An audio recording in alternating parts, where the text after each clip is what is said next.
Assalamualaikum warahmatullahi wabarakatuh. Innal hamdalillah,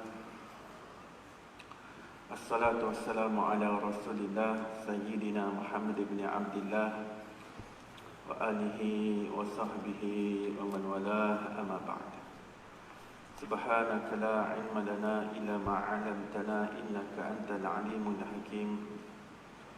Rabbi shrah li sadri wa yassir li amri wahlul 'uqdatam min lisani yafqahu qawli. Allahumma salli ala sayyidina Muhammad al-Fatih lima ughliq wal khatim lima sabaq nasiril haqqi bil haqq wal hadi ila siratikal mustaqim wa ala alihi haqqa qadrihi wa miqdarihi al-'azim. Allahumma anfa'na bima 'allamtana wa 'allimna alladhi ma yanfa'una. Allahumma faqihna fid din wa 'allimna at-ta'wil. Allahumma inna nas'aluka 'ilman nafi'an wa rizqan wasi'a wa na'udzu bika min 'ilmin la yanfa' min qalbin la yakhsha'. Allahumma iftah 'alaina futuhal 'arifin. Allahumma nawwir qulubana bi'ilmik wastamil abdanana fi ta'atik. Allahumma iftah 'alaina fathan qariba fi 'ulumil aqliyati wan naqliyah bi jahi sayyidina maulana Muhammadin khairil bariyah sallallahu alaihi wasallam. Alhamdulillah rabbil alamin. Alhamdulillah, segala puji bagi Allah Subhanahu wa taala, pencipta tujuh petala langit dan tujuh petala bumi dan segala perbendaharaan yang berada di antaranya. Selawat dan salam ke atas Nabi junjungan besar kita, kekasih kita Nabi Muhammad sallallahu alaihi wasallam, dan ke atas ahli keluarga baginda, dan ke atas para sahabatnya, dan ke atas mereka yang mengikuti jalan mereka yang terdahulu dengan cara yang terbaik sehingga hari kiamat. Alhamdulillah, muslimin muslimat yang dirahmati Allah Subhanahu wa taala, dengan taufik dan hidayah Allah, pada malam yang berbahagia ini setelah setengah tahun kita terberhenti pengajian kitab Kimia Kebahagiaan yang dikarang oleh Al-Imam Ghazali rahmatullah alaih. Malam ini kita berhimpun semula untuk kita sama-sama menyambung pengajiannya. Sebelum itu mari kita bacakan ummul kitab dan hadiahkan kepada beliau dengan niat mudah-mudahan Allah kurniakan kita keberkatan ilmu. Al-Fatihah. A'udzubillahi minasyaitonir rajim. Bismillahirrahmanirrahim. Alhamdulillahirabbil alamin, arrahmanir rahim, maliki yaumiddin, iyyaka na'budu wa iyyaka nasta'in. Ihdinas siratal mustaqim, siratal ladzina an'amta 'alaihim ghairil maghdubi 'alaihim waladdallin. Amin. Baik, kita berada pada muka surat yang ke-76 di bawah bab yang ke-6, bertajuk muhasabah diri dan zikrullah. Kita dah berada di pertengahan bab yang ke-6, maka surat 76, perenggan yang di bawah sekali. Seorang syekh mempunyai seorang murid yang disayanginya lebih daripada yang lain, sehingga membangkitkan rasa iri hati di kalangan mereka yang lain. Pada zaman dahulu ada seorang guru, seorang syekh, seorang pembimbing rohani, memiliki ramai murid. Tapi daripada ramai-ramai murid itu ada murid yang paling disayanginya, sampai murid-murid yang lain pun terasa macam iri terhadap hal tersebut. Suatu hari syekh itu memberi setiap seorang muridnya seekor burung dan memerintahkan mereka untuk menyembelihnya di suatu tempat yang tidak ada siapa pun yang dapat melihatnya. Jadi syekh dapat sense, anak-anak murid yang lain ada rasa iri apabila syekh ini memberikan tumpuan yang lebih kepada seorang murid yang disayanginya itu.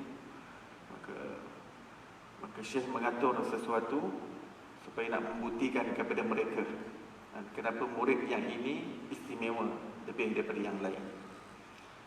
Bagaimana caranya? Beliau panggil anak-anak muridnya dan beri setiap orang seekor burung dan disuruh untuk disembelih di tempat yang tak ada siapa pun nampak. Sesuai dengan arahan itu, setiap muridnya menyembelih burungnya di tempat yang tersembunyi dan membawanya kembali. Jadi masing-masing pun ada yang masuk dalam hutan, Dia masuk dalam bilik kunci, tak ada siapa nampak. Dan setelah sembelih masing-masing semua datang semula kepada Syekh, kecuali murid yang paling disayangi oleh Syekh. Yang seorang murid yang paling disayangi tak kunjung tiba lagi. Dia membawa kembali burung itu dalam keadaan hidup. Dan akhirnya dia paling lambat sekali, paling lewat sekali sampai. Akhirnya muncul juga dia. Ya. Tapi burung tu tak tersembelih. Murid-murid yang lain semua datang dalam keadaan burung tersembelih. Ya, ini burung masih hidup lagi. Sambil berkata, murid tadi berkata, saya tidak menemui tempat seperti itu kerana Allah Ta'ala sentiasa melihatku di mana-mana. Ya. Anak murid tadi kata, wahai Syekh, saya tak jumpa tempat yang tak ada siapa nampak saya. Semua tempat Allah Ta'ala nampak saya. Semua Allah lihat. Lalu Syekh pun berkata kepada murid-muridnya yang lain, sekarang kamu tahu maqam, yakni kedudukan anak muda ini. Dia telah mencapai maqam yang sentiasa mengingati Allah Subhanahu wa Ta'ala. Ya. Sebenarnya seorang mukmin itu memang perlu mengusahakan hatinya sentiasa terpaut pada Allah Subhanahu wa Ta'ala. Sentiasa tenggelam dalam mengingati Allah Subhanahu wa Ta'ala setiap masa, setiap keadaan. Ya. Setiap saat, setiap detik. Hati kita tidak berpisah daripada Allah Subhanahu wa Ta'ala.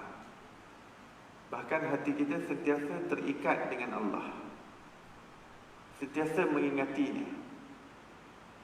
Kita tak lupa dia, kita tak lalai daripada mengingatinya. Kerana dia yang sentiasa mewujudkan kita dan memberlangsungkan kewujudan kita. Bila kita tarik nafas, dialah yang mempernafaskan kita. Jadi dialah yang mengizinkan kita untuk menarik nafas dan menghembuskan nafas. Setiap kali degupan jantung kita berdetak, Allah Ta'ala yang memperdegupkannya. Allah yang mengizinkannya untuk terus bergerak. Ya. Nyawa kita masih dikandung badan, Allah lah yang menjadikan ia. Roh masih tetap pada badan kita. Kalau bercerai, maka kita lumpuh, kita mati. Maka bagaimana seseorang boleh terlupa kepada zat yang 24/7 sentiasa bersama dengan dia? Wa huwa ma'akum aina ma kuntum. Allah Ta'ala berfirman dalam juzuk 28 surah Al-Hadid, aku sentiasa bersama dengan kamu di mana sahaja kamu berada. Ya. Jadi kita kena sentiasa merasakan kebersamaan Allah Subhanahu wa Ta'ala.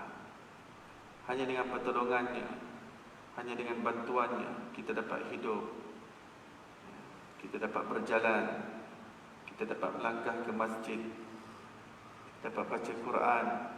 Setiap zikir yang kita ucap, setiap subhanallah, setiap selawat, setiap sedekah yang kita lakukan, segala nikmat Allah beri kita, nikmat mengenal Allah, nikmat dapat mengenal kekasih dia Nabi Muhammad sallallahu alaihi wasallam. Jadi hati tidak boleh lupa kepada zat yang maha memberi nikmat. Kita ni semua berhutang dengan Allah Subhanahu wa Ta'ala. Allah ni antara namanya Ad-Dayyan. Ad-Dayyan, yang maha memberi hutang. Ad-Dayyan, nama Allah ni banyak yang tak terangkum dalam Asma'ul Husna, lagi banyak. Asma'ul Husna 99 itu yang wajib kita ketahui. Lebih daripada itu masih ada Al-Hannan. Al-Hannan nama Allah, tapi tak masuk Asma'ul Husna. Al-Mannan nama Allah, tak masuk dah Asma'ul Husna 99. Ya Hannan, Ya Mannan, Ya Dayyan. Banyak lagi nama Allah. Ya Dahar, yang maha menguasai masa. Ya Dahar. Ya Mun'im, yang maha memberi nikmat. Ya Mufdil, yang maha memberi kelebihan. Ya Sattar. As-Sattar nama Allah, tapi tak termasuk Asma'ul Husna.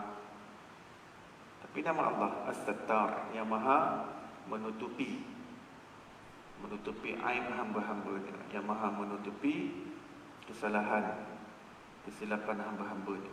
Bayangkan kalau kita buat dosa, Allah SWT terus paparkan kepada khalayak umum, tapi Allah tutupkan aib kita. Allah maha saja berkuasa. Apa yang kita lakukan di balik manusia, di dalam bilik seorang-seorang, Allah boleh dedahkan satu dunia untuk mengetahuinya. Tapi Allah As-Sattar, Allah tutup untuk Allah Ta'ala bagi peluang untuk dia terus bertaubat kepada Allah Subhanahu wa Ta'ala. Jadi Abdus Sattar maksudnya hamba Allah yang maha menutupi aib. Abdus Sattar, ya, itu nama Allah. Jadi lain namanya Ad-Dayyan. Jadi saya sebut Ad-Dayyan daripada perkataan Dain. Dain maksudnya hutang. Dain dalam bahasa Arab yang memberi hutang Ad-Dain, tapi yang selalu memberi hutang Ad-Dayyan. Tak logik. Jadi kita ni sentiasa berhutang. Yang terutamanya kita berhutang wujud dengan Allah Subhanahu Wa Taala. Kita asalnya tak wujud dan tak pernah mencium bau wujud. Kita dahulunya tak pernah menghidu bau wujud. Kita tak ada. Kemudian Allah yang mewujudkan kita. Hutang besar kita itu dengan Allah. Kita berhutang besar, keberhutangan kewujudan kepada Allah. Ya.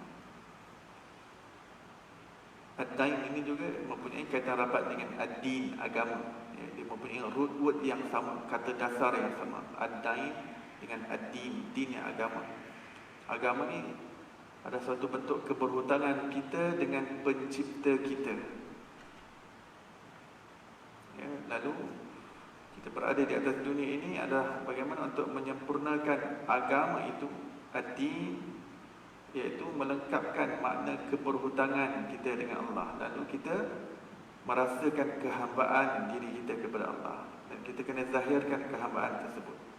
Kehambaan itu dalam hati kita kena tahu, kita kena mentauhidkan Allah, kita kena mengaku kita adalah hamba-Nya. Lalu pada anggota badan kita kena zahirkan kehambaan itu dengan anggota badan kita. Dia tidak boleh dalam sahaja. Kata dah aku hamba Allah dalam, luar dia tak nak tunjuk. Tak boleh. Sebab kita ni insan terdiri daripada zahir dan batin.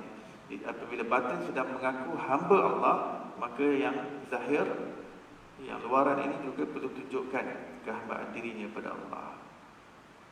Dia kena ikut syariat Allah. Dia kena sembahyang.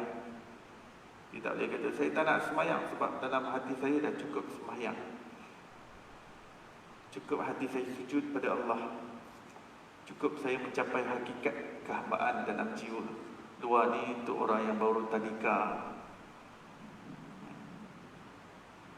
Rukuk, sujud, i'tidal ni untuk orang yang baru bertatih, dia kata. Berjalan menuju Allah. Kami dah sampai.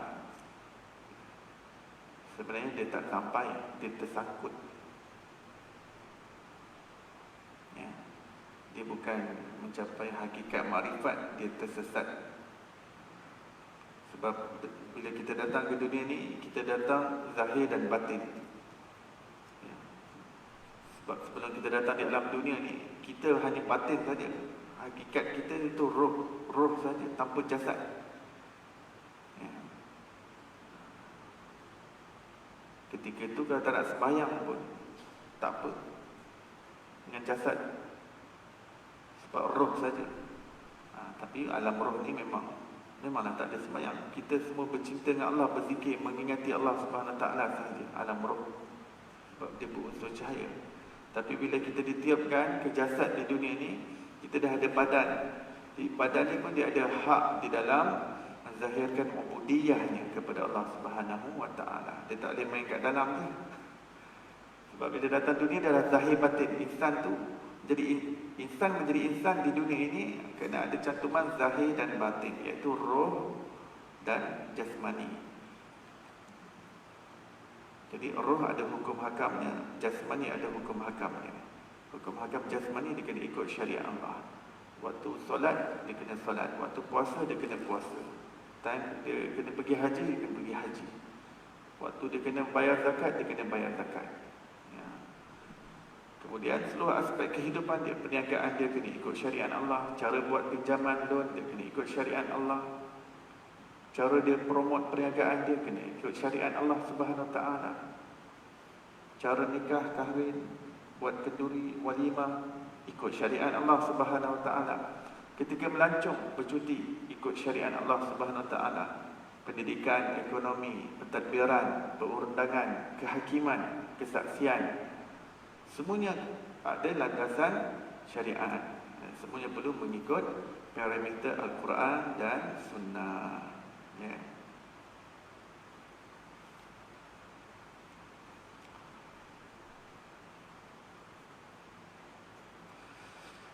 Baik, kita lihat perenggan berikutnya. Ketika Zulaikha menggoda Yusuf, iaitu menggoda Nabi Yusuf, dia menutup wajah berhala yang biasa disembahnya dengan sehelai kain.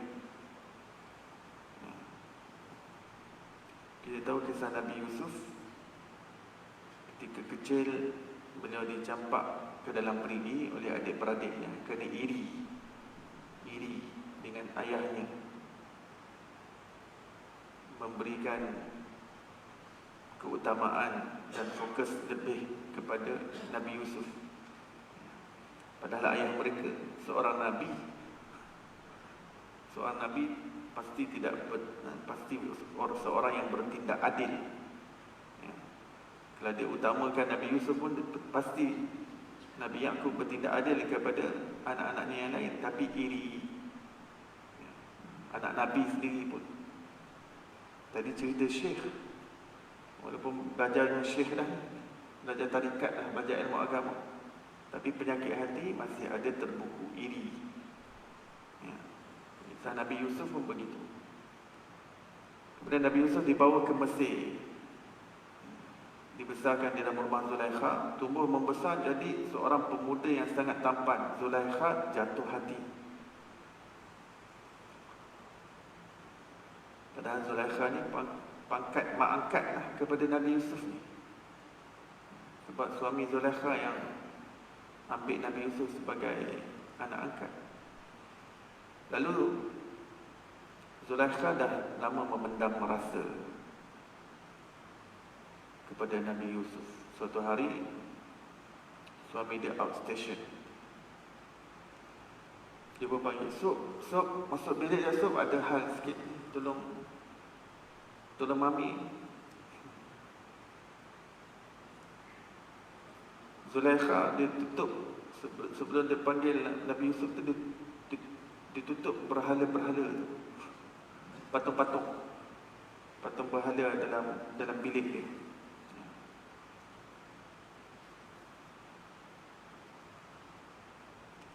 Dan dia tutup pintu bilik, dia nak goda Nabi Yusuf.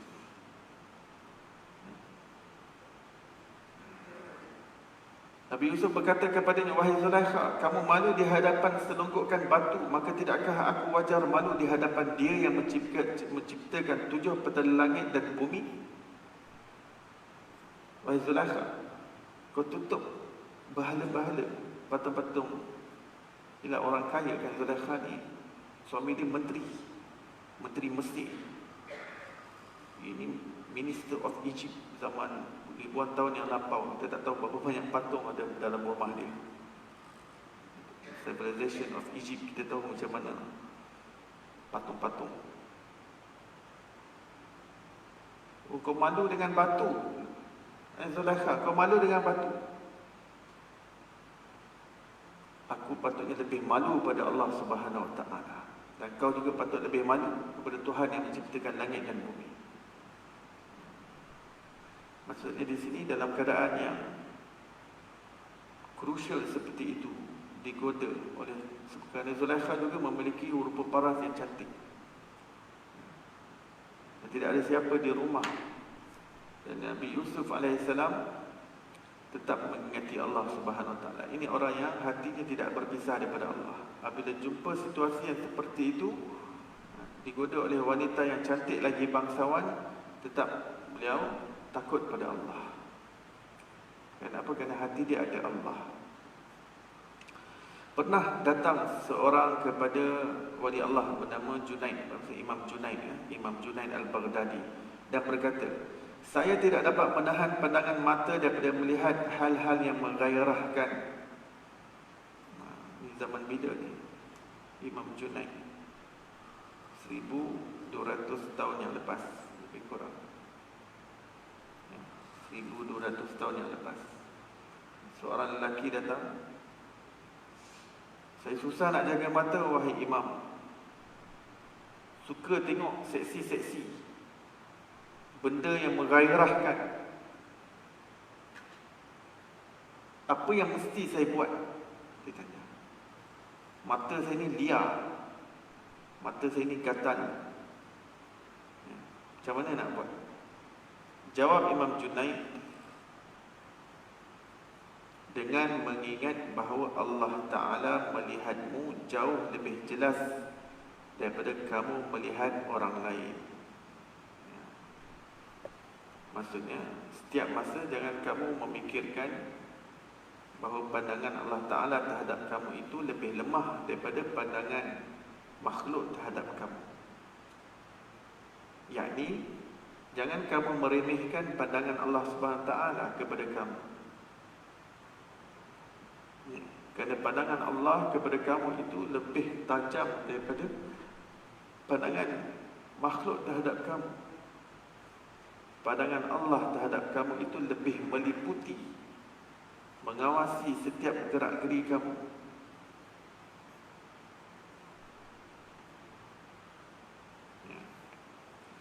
Ini namanya muraqabah. Ini namanya muraqabah.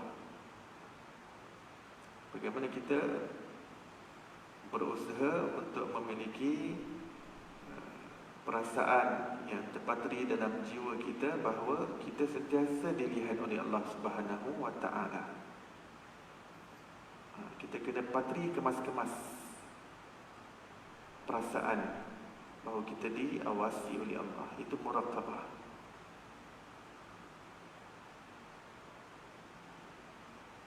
Itu satu bentuk mengingati Allah, ya. Merasa diri dilihat oleh Allah, merasa diri berada di dalam pandangan Allah Subhanahu Wa Taala. Itu adalah salah satu bentuk zikrullah. Bahkan ini satu bentuk zikrullah yang lebih tinggi daripada zikir itu sendiri. Suatu yang Allah ini apabila kita ingat secara muraqabah ataupun musyahadah, itu lebih tinggi daripada sekadar zikir lisan ataupun zikir secara qalbi. Pada hati kita kan, subhanallah, subhanallah, subhanallah. Itu sudah bagus. Tapi yang lebih tinggi daripada itu apabila merasa diri dilihat oleh Allah Subhanahu Wa Taala. Yang lebih tinggi daripada itu adalah melihat alam ini seolah-olah melihat Allah Subhanahu Wa Taala.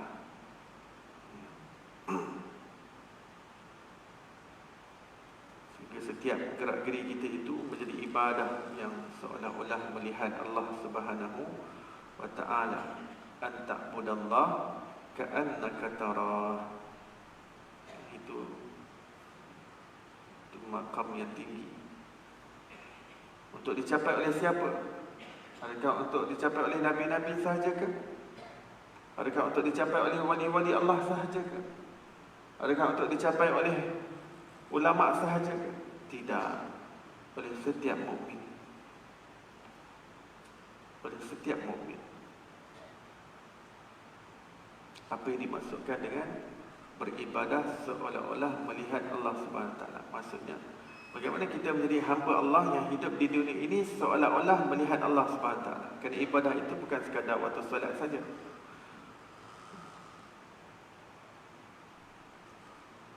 ibadah itu atas tikar sejadah, luar tikar sejadah, dalam masjid, luar masjid.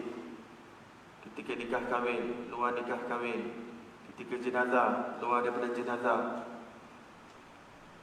Ketika berniaga, semua kan itu ibadah.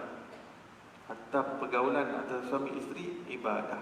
Makan, minum, tidur, rehat, ibadah. Masuk tandas, ibadah. Jadi kita faham makna ibadah, maka seolah-olah melihat Allah itu adalah sesuatu yang bagaimana kita capai setiap saat, setiap detik. Itu adalah tahap zikrullah yang tinggi. Dia berada dalam suatu bentuk contemplation, ya. Contemplation yang dalam di dalam jiwa.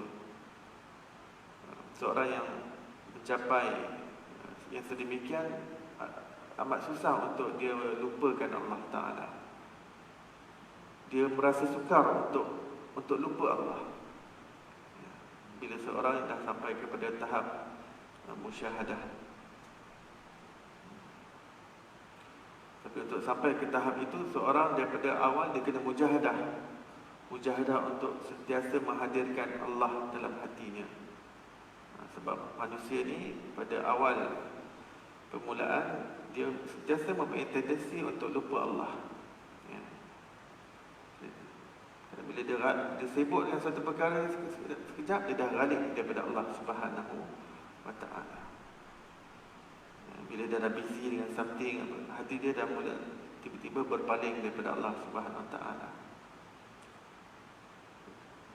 Kadang-kadang dia mendapat nikmat, sepatutnya ketika dapat nikmat dia bersyukur kepada Allah, tetapi dia lupa Allah. Kadang dia tertimpa dengan malapetaka, bencana. Ketika itu patutnya dia banyak ingat Allah, tapi waktu itu juga dia lupa Allah. Kadang-kadang bukan saja lupa Allah, menyalahkan Allah pula, mempertikaikan Allah pula ke atas ujian, cubaan, dugaan yang dia dapat. Allah jauh, makin jauh. Patut semakin cinta pada Allah, makin dapat ujian semakin cinta. Dia dapat ujian semakin jauh. Nikmat pun begitu, sepatutnya semakin mendapat kurniaan semakin cinta Allah, tapi semakin jauh. Kenapa? Kerana rasa diri hebat, ya. Rasa diri dapat capai ini, dapat raih itu, dapat gapai ini. Hati dia lupa yang segalanya Allah yang bagi pada dia. Dan Allah boleh bagi, Allah boleh tarik serta-merta. Allah boleh anugerah dan Allah boleh tarik sekejap mata.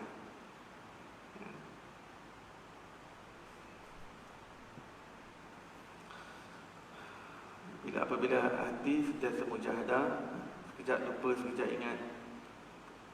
Tapi ketika dia lupa saja, dia terus Allah, Allah.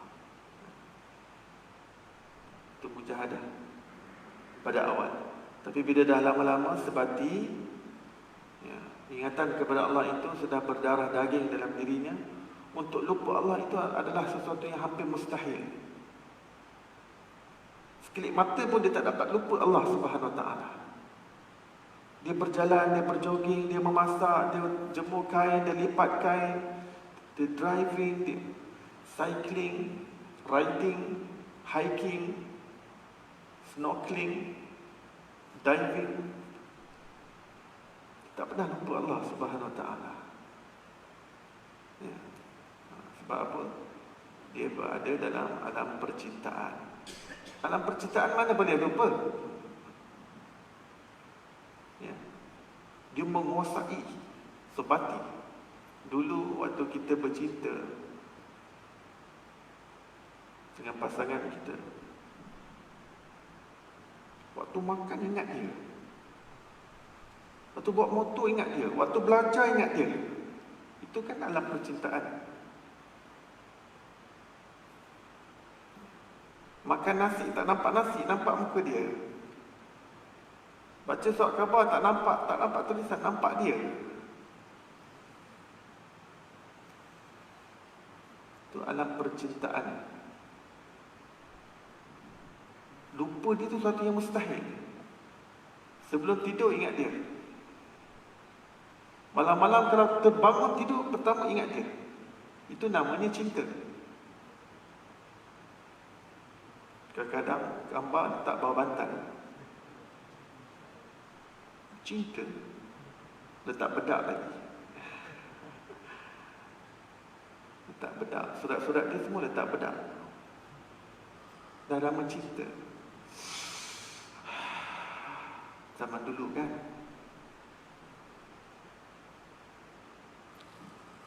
bangun tidur awal pagi, ingat dia. Semua ingat dia. Itu cinta. Orang kalau dah jatuh cinta dengan Allah, lebih hebat daripada percintaan dengan makhluk. Sebab alam ni semua diliputi dengan kekuasaan Allah. Habis langsung tak dapat lupa Allah.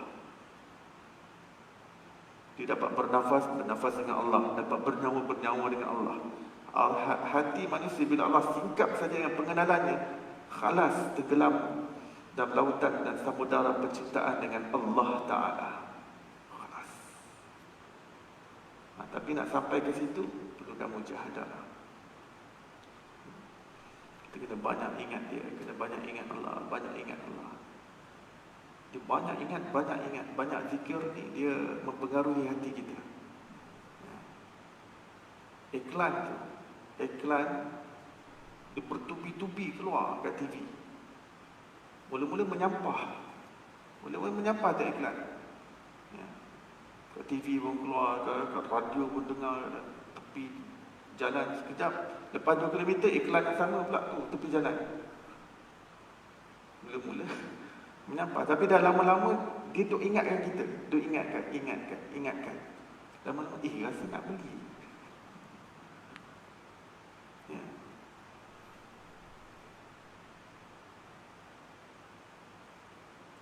Dulu saya ingat lagi waktu kecil, kalau tengok cerita iklan sabun ni bertubi-tubi. Iklan shampoo, iklan sabun, iklan shampoo, iklan sabun.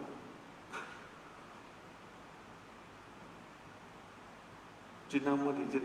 Sampai kalau saya masuk hostel asrama, bila dah mula masuk asrama, kalau beli sabun, teringat yang tengok dalam cerita tu. Sebab terpaku dia terpasak. Iklan fat buku. Bila beli sabun mesti beli fat. Sebab terpengaruh, bertubi-tubi sangat. Jadi benda yang bertubi-tubi, dia mempengaruhi jiwa kita. Kadang-kadang dia minda sedar, minda bawah sedar, dalaman, luaran, akal, lapisan akal, dia berlegar di dalam. Jadi banyak zikrullah ni dia kunci untuk semakin jatuh cinta kepada Allah Subhanahu Wa Taala. Dia perlu di-develop. Mereka memang orang yang dah memang hatinya memang dah Allah Ta'ala lembutkan daripada awal, dah memang jatuh cinta dengan Allah. Ya. Tapi ada orang dia perlu develop sebab hatinya dah banyak cinta dunia. Hatinya dah banyak sibuk dengan benda-benda dunia. Jadi percintaan dia dengan Allah dah berkarat. Karat dia nak kena polish, nak kena gosok. Itu semua dengan zikrullah. Kata Rasulullah sallallahu alaihi wasallam, setiap perkara itu ada pembersihnya, penyucinya. Penyuci bagi kalbu adalah zikrullah. Ya.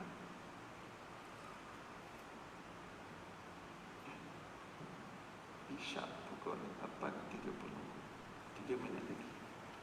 Baik. Dalam hadis kursi tertulis bahawa Allah Ta'ala berfirman, syurga itu bagi orang-orang yang sempat berkeinginan untuk mengerjakan dosa, tetapi kemudian ingat bahawa mataku ada di atas mereka dan kemudian mereka menahan diri.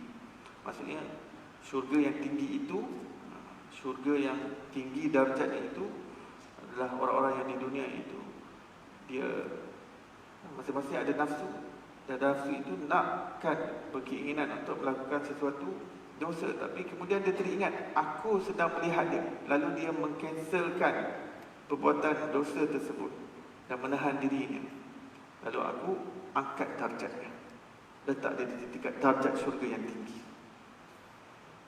Abdullah bin Dinar meriwayatkan bahawa suatu waktu dia berjalan bersama Khalifah Sayyidina Umar di Mekah. Pada waktu itu mereka bertemu seorang hamba lelaki. Budak ni hamba lelaki, pengembala yang sedang menggembala sekawan biri-biri. Sayyidina Umar berkata kepadanya, jualah seekor biri-biri padaku. Anak itu menjawab, biri-biri ini bukan milikku, tetapi milik tuanku. Maksudnya dia, aku hanya menjaga saja. Macam mana aku boleh jual pada kau? Sayyidina Umar waktu itu Amirul Mukminin.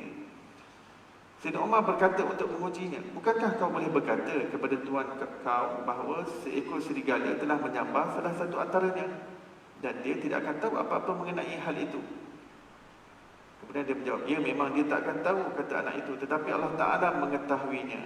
Sayyidina Umar menangis dan mendatangi majikan hamba itu dan menebusnya, iaitu merdekakannya, bayar harganya, lalu kemudian membebaskannya sambil berkata, ucapanmu itu telah membuatkanmu bebas di dunia ini dan akan membuatmu bebas pula di hari akhirat. Sayyidina Umar menangis kerana dia terharu daripada kalangan rakyat jelatanya masih ada amanah, masih ada rasa takut pada Allah Subhanahu wa Ta'ala.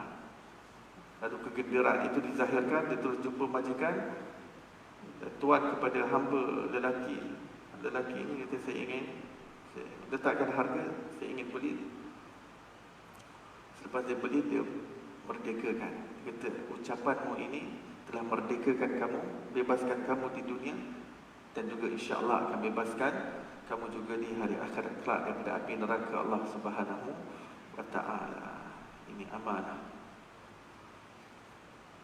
Kenapa? Kerana hamba lelaki itu ingat Allah Ta'ala, ya, ingat Allah. Baik, sampai di situ, insya-Allah pada pengajian akan datang kita masuk tajuk yang baru, iaitu 2 tahap zikrullah. Mudah-mudahan Allah SWT menjadikan kita orang yang sentiasa mengingati Allah Subhanahu Wa Taala dan sedetik pun tidak lupa dan lalai daripada Allah Subhanahu Wa Taala, berkat percintaan kita dengannya. Amin ya rabbal alamin. Wassallallahu ala sayyidina Muhammadin wa ala alihi wasallam. Alhamdulillahirabbil alamin. Kita tangguh majlis kita dengan tasbih kifarah dan surah wal asr.